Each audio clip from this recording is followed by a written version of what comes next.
For all you elk hunters out there, chasing turkeys is basically the same thing. I know the reaction you just gave me, but don't knock it till you try it, and don't try it without OnX.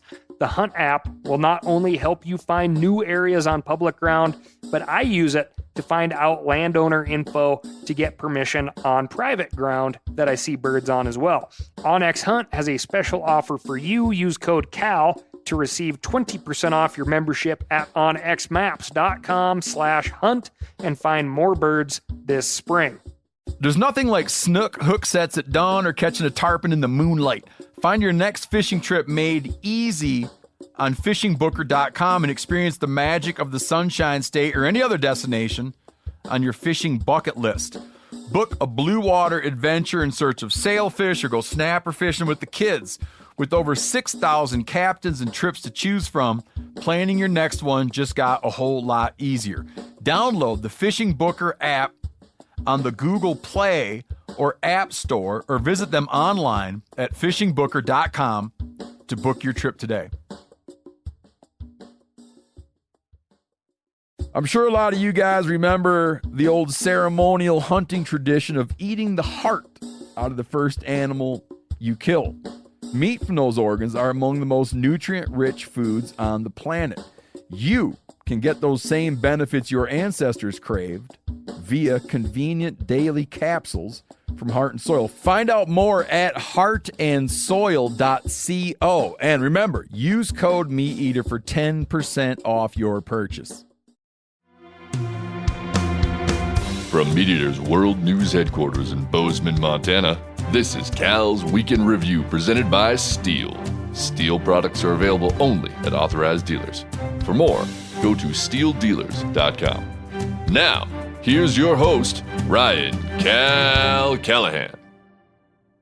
3 teens who made national headlines last month for poaching and eating a beloved swan reported that they believed the large white bird to be a duck, which would also be out of season.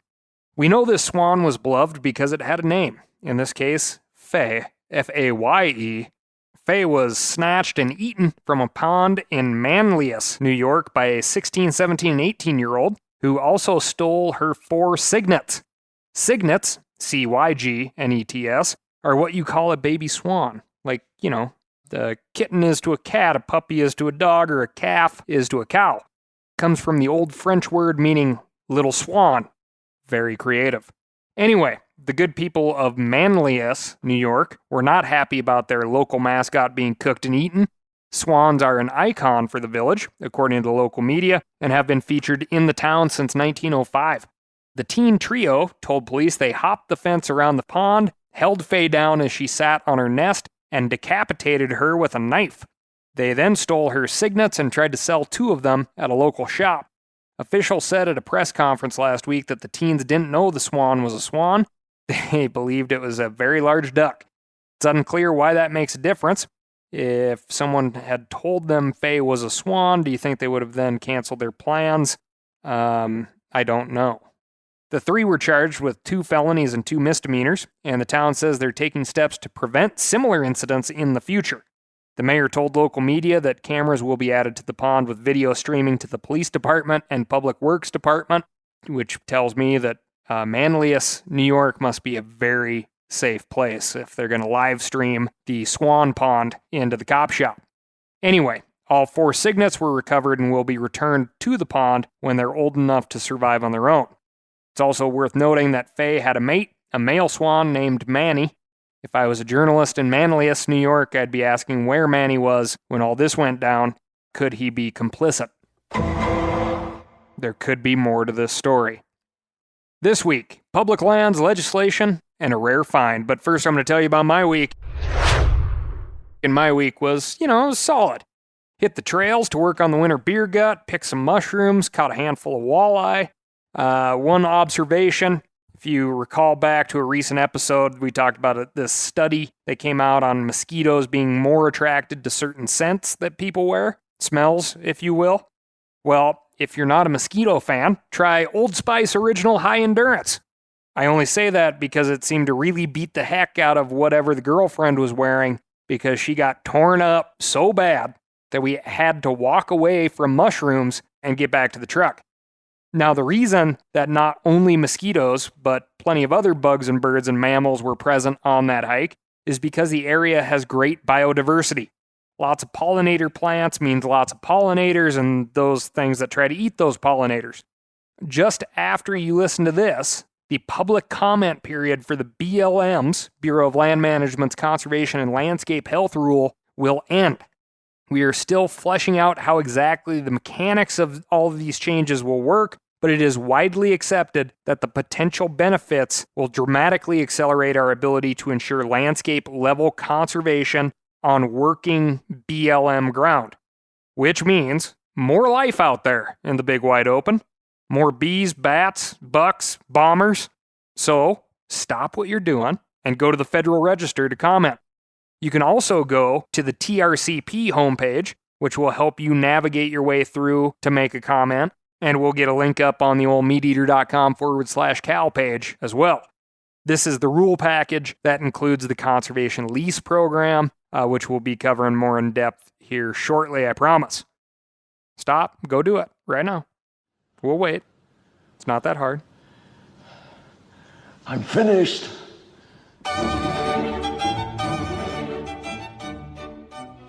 Moving on to the public land desk. It's the best of times and the worst of times over at the public land desk. This week I have updates on stories that I'm sure will not die anytime soon. First, in Georgia, hunters and anglers in the Atlanta area were dismayed to learn that negotiations have stalled between the state and the new owners of the Pine Log Wildlife Management Area. As we covered in detail back in episode 162, the Pine Log WMA is a 14,000-acre property that outdoor enthusiasts have used for many years to hunt, fish, camp, hike, and horseback ride. But the owners of that property decided to sell last year, and it was unclear whether the state could retain control of the habitat and recreation area. The state says that they sent the landowner 3 written offers with a final offer of 100% of the appraised value of the land, but that wasn't enough, according to a report in the Atlanta Journal-Constitution. The landowner's representatives say the state's best offer was still millions of dollars short of what their clients would accept. The landowner gave the Department of Natural Resources until June 1 to up the ante, but the state was unable to do so. The Georgia DNR announced that the Pine Log WMA had been closed on June 2nd, and the agency is working to remove all equipment from the property. What happens now is unclear. The landowners will likely sell the property to developers who plan to build homes, apartment complexes, industrial warehouses, and mines, or, I have no idea. It's not going to be habitat. We know that. A similar story has been playing out in Texas, but it's taken an unexpectedly positive turn for public land users. The Texas Parks and Wildlife Commission voted unanimously last month to use their power of eminent domain to seize Fairfield Lake State Park from its new private owners. The park, located between Dallas and Houston, has been leased to the state since the 1970s, but the owners recently decided to sell it to a private developer. The developer planned to turn the public park into an exclusive gated community, which of course we need more of, complete with million-dollar homes and a golf course. The Wildlife Commission's decision to use eminent domain will halt those development plans and put the state in negotiations with the new owners to purchase the property. If they can't come to an agreement, the case will end up in court. Public outcry has been a major driver of these efforts. Texas State Parks Division Director Rodney Franklin noted in a public meeting that 80% of the public comments the agency received ahead of the decision were in support of using eminent domain to save the park. The state legislature also passed a bill increasing the amount of funding available to purchase more land for the state park system, which was driven largely by the situation at Fairfield Park. This story is not over yet. The park was closed earlier this year, and it's unclear when it will open. If the developer and the state can't reach an agreement, it's anyone's guess what will happen when the case goes to court. As always, we'll keep you in the loop. But to go back to our BLM comment period, I'm telling you right now, if in a freedom-loving, and I'll just flat out say it, not real pro-government state of Texas can open up a public comment period and have 80% of the people in Texas support using big government and the use of eminent domain to save a park, by God, your comments at the BLM are going to matter. So, here's your second chance. Pause the podcast, enter your public comment in and tell them that, yes, you think conservation leases are a great idea. You think enhancing biodiversity and therefore recreation on BLM while keeping those lands in a working landscape, meaning that cattle grazers and the ability for those lands to still raise money and make you money and all those fun things that we talk about, but also more importantly that we get to keep hunting on them. Those are all good things. It's just a rant at this point. I apologize. We're moving on to the state of Colorado, where public land advocates have been fighting to increase access to the state's streams and rivers. You may remember from episode 211 that the Colorado Supreme Court was considering a case that could have clarified which streams are open to the public and which are not. At the center of that case is a man named Roger Hill, who sued after a landowner threw rocks at him for wading up a stream that ran through that landowner's property. That case has been making its way through the Colorado court system for the last 5 years, and the Supreme Court just issued its ruling. Rather than address the larger issues of stream access and land ownership, the court simply ruled that Hill does not have standing to bring his case. They said that as an individual, get this, okay, an individual resident of the state, Hill can't sue on the basis that the state owns the stream bed. In order for him to bring his case, he would first have to prove that the state owns the property. But, the court said, only the state can bring the case, not Hill. The result, other than making a bunch of lawyers a bunch of money and wasting everybody else's time, is that stream access laws in Colorado remain just as cloudy as they've always been. Until a court steps in or the legislature passes a law, anglers won't know whether they can wade along a stream through private property. If you live in Colorado and you want to access streams and rivers like freedom-loving Americans should, that means you have some work to do, which would mean whooping ass on the legislative front to motivate the state to actually work on behalf of its citizens, instead of the situation where we have here a citizen working on behalf of the state. There's also the possibility of getting out there, raising a ton of signatures, and going the ballot initiative route, which, as we know from wolves in the state of Colorado, is something that can get done. For all you elk hunters out there, chasing turkeys is basically the same thing. I know the reaction you just gave me, but don't knock it till you try it, and don't try it without OnX. The Hunt app will not only help you find new areas on public ground, but I use it to find out landowner info to get permission on private ground that I see birds on as well. OnX Hunt has a special offer for you. Use code CAL to receive 20% off your membership at onxmaps.com/hunt and find more birds this spring. Now, a lot of you guys are familiar with the old hunting tradition of eating, some organ, the heart or a chunk of liver off the first animal you kill. I had that when I was a little kid, and it was a big deal. Organ meats were always prized by frontier people who knew the importance of getting a lot of different minerals and nutrients. And, as often is the case, those guys were onto something, because organs are among the most nutrient-rich foods on the planet. And you can get the same benefits your ancestors craved via convenient daily capsules from Heart and Soil, made exclusively from regeneratively raised, grass-fed, and finished cattle. Heart and Soil's unique freeze-drying process means all those important nutrients are trapped in, ensuring you experience every one of the benefits of nature's superfood in a clean, convenient, taste-free capsule. Find out more at heartandsoil.co. And make sure to use code MeatEater for 10% off your purchase. That's heartandsoil.co. Use the code MeatEater.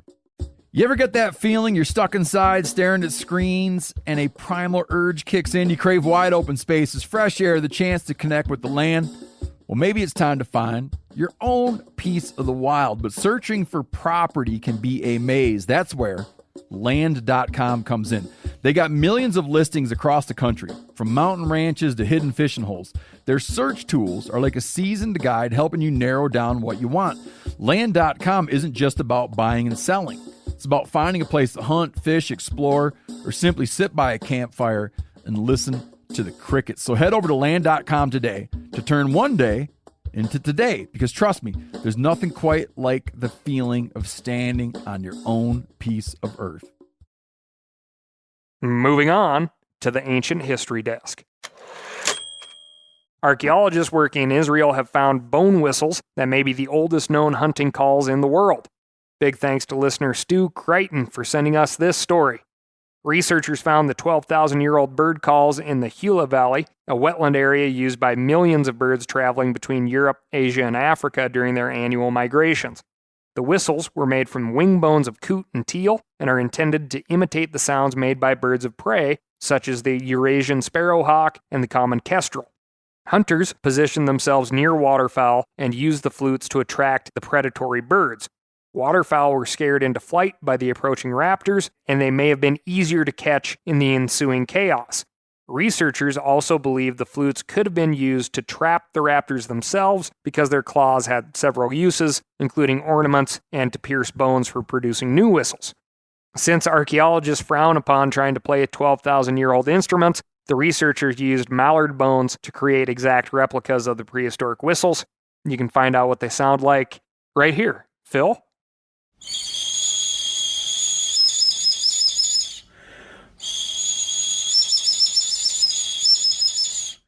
The scientists published their findings in the Nature Scientific Reports journal. The article is open access, so you can look it up and see the bone whistles for yourself. Of course, it's possible the instruments were used for other purposes. The authors note that raptors had important symbolic and cultural significance in these societies. These whistles may have also been used in religious ceremonies, in much the same way Plains Indian tribes in North America used whistles to imitate the sound of the spotted owl. However, if these whistles were used to catch waterfowl, they would be the earliest evidence of the use of sound in hunting. Quote, "The discovery provides important new information on hunting methods and supplements the various prehistorical tools that marked the start of the transition from agriculture and the cultivation of plants and animals in the southern Levant." Jason Phelps, if you're listening, think bone whistles, right? Bone whistle predator calls. Big market out there, I promise. Moving on to the fishing desk. 5 anglers, 4 of whom were children, died in a tragic fishing accident last week on the St. Lawrence River in Quebec. A group of 11 people were fishing from the shore for capelin, which is a small forage fish in the smelt family. Officials say the group got caught by the rising tide and weren't able to make it to safety in time. Fishing for capelin is usually done at night with scoops or a net.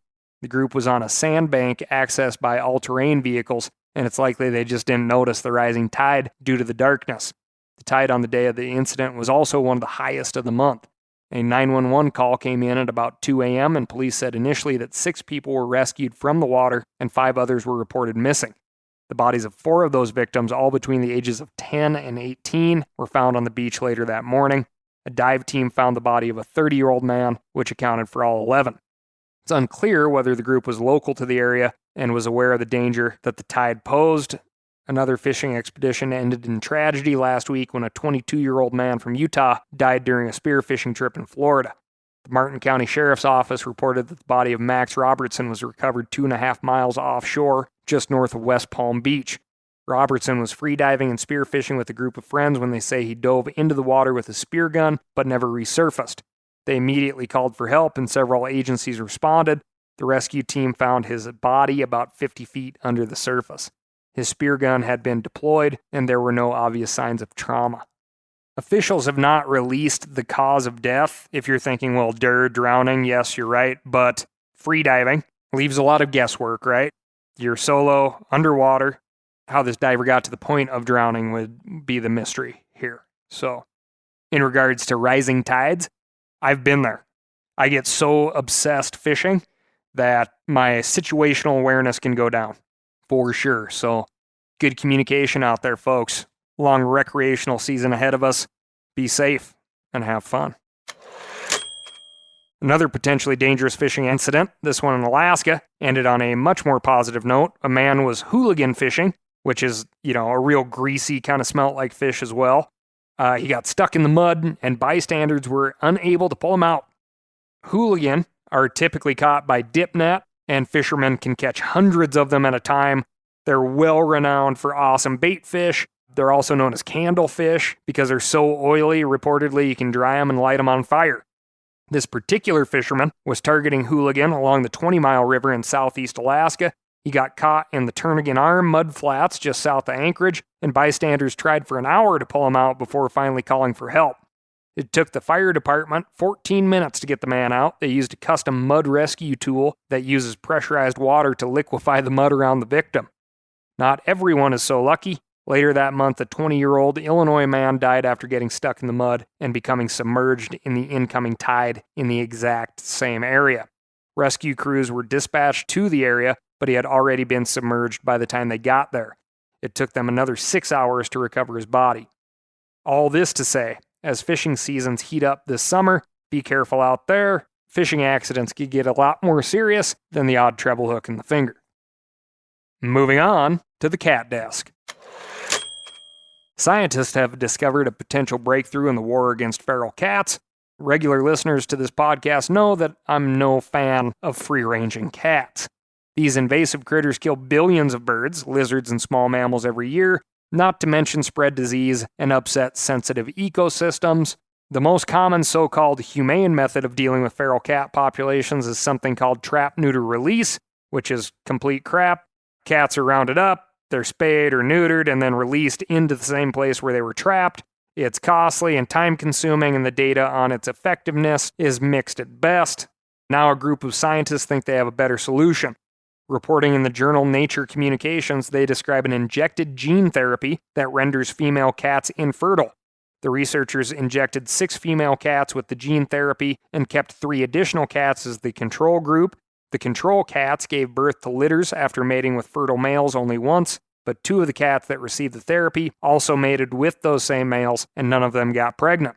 This is a proof of concept trial, and it's still years away from hitting the streets, but if it can get the necessary approvals, it could make controlling feral cat populations quicker, easier, and cheaper. It only requires 1 injection, and it can last a cat's entire life.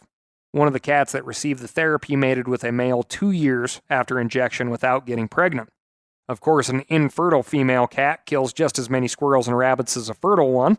I understand that, in theory, a feral cat colony will slowly disappear if the females aren't having kittens, but that only works if people stop letting their cats out to roam where they can get pregnant and then dump the litter in the woods behind the local Walmart. Tale as old as time. A gene therapy like this can be useful as a tool alongside euthanization and laws that ban free-ranging cats. However, by itself, I would be quite dubious as to the results until I got to meet the feral cat catching team that's going to go out and implement this. Moving on to the legislative desk. Legislative sessions have ended in many states, but there's still plenty of news at the legislative desk. In Pennsylvania, the legislature is set to reconvene on June 19th when the Senate will consider Senate Bill 344. This bill would allow non-resident college and university students to purchase hunting licenses at resident prices. Why is that important? According to Don Rank, the chairman of the Pennsylvania chapter of Backcountry Hunters and Anglers, college students often give up hunting for good. They may have grown up in the woods, but if they can't get out during the semester, they sometimes lose interest. Lowering the cost of admission will help keep those kids engaged while also encouraging non-hunting students to take up the sport. Under today's rules, a non-resident student in Pennsylvania would have to pay $102 annually for a license. Under this bill, that number would be knocked down to only $21. To get involved, contact your Pennsylvania state senator. In Louisiana, the legislature voted last week to begin a process that could expand gator hunting in the state. House Concurrent Resolution 132 requests that the Louisiana Department of Wildlife and Fisheries, quote, study and compile data relative to alligator markets and populations and commercial, recreational, and nuisance hunting in this state. The resolution, which passed both the House and Senate on nearly unanimous votes, was motivated by what some say is a gator population that has outgrown its welcome. Legislators commended the department for bringing alligators back from the brink of extinction, but pointed out that the state has 3 times as many alligators as Florida. There are an estimated 2 million wild gators along with another 1 million captive gators in the Bayou State. They say these expanding populations are causing problems among residents and fishermen, and the Wildlife Department should study how this population is affecting residents. This is a significantly watered-down resolution from the original. Rather than urge and request the department to study alligators, that resolution directed the department to increase commercial tags, reinstate a bonus tag program, and increase opportunities for recreational hunting. While I am always happy to see hunting opportunities expanded when a population can sustain them, I'm glad the legislature backed off. Politicians shouldn't be dictating wildlife policy. This resolution gets the ball rolling, but it doesn't compel wildlife biologists to do anything too specific. Hopefully, their final report will recommend increasing hunting opportunities so that hunters can have more chances at a gator, and residents don't have to worry about finding a crocodilian in their backyard fish pond. That's all I've got for you this week. Thank you so much for listening. Remember to write in to ASKCAL, that's askcal@themeateater.com, and let me know what's going on in your neck of the woods. On top of that, you may have looked outside the window and noticed that lawn is getting out of hand. Time to tame that sucker down by going to www.steeldealers.com and finding a local knowledgeable steel dealer near you. They're going to get you set up with what you need, and they won't try to send you home with what you don't. Thanks again, and I'll talk to you next week.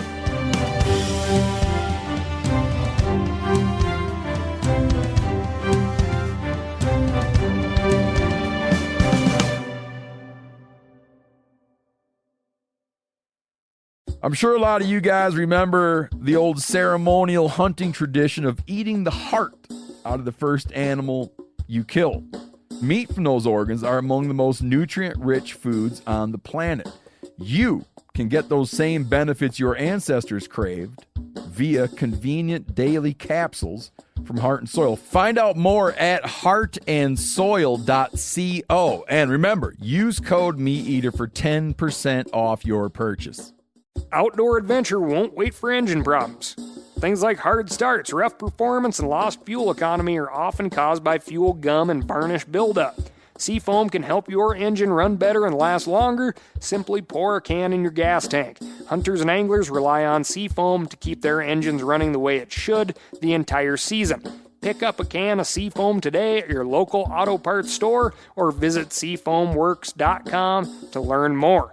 That's seafoamworks.com to learn more.